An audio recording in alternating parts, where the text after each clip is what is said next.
On a winter day back in January, Roy and Shirley Ezel were brutally beaten inside their home. Roy was killed and Shirley died 2 weeks later.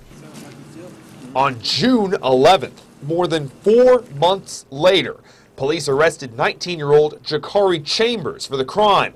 Police have spent the past few months waiting for evidence results from the state crime lab. The quicker we get it back, it helps towards making an arrest. A spokesman at the Department of Forensic Sciences says his office works as quickly as it can.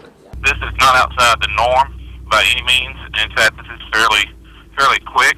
Kinnett says his department was hit by a 10% budget cut and a reduction in staff. We're probably backed off pretty good in DNA and all our other disciplines, but we're doing the best we can. The Mobile police spokesman says often the department has to wait for the crime lab to make an arrest, and sometimes that takes time. But if more witnesses came forward in crimes, the crooks can be put in jail faster. Here's an example. On May 9th, a 40-year-old man was shot to death in his car on Van Dorn Street. And on January 2nd, a 24-year-old was shot to death on Eagle Drive. In both cases, police say there were many witnesses, but no one talked to police. Often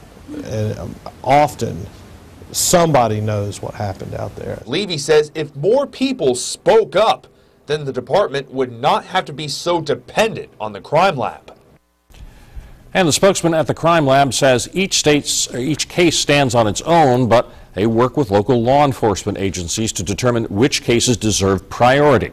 He says crimes against people typically take precedence over crimes against property. Jakari Chambers was in court this morning for his bond hearing. A Mobile judge granted bond to Chambers. That bond was set at $100,000 for each murder charge. Chambers will be back in court Wednesday for his arraignment. While Chambers is being charged with the crime, police say the investigation into those murders is still open.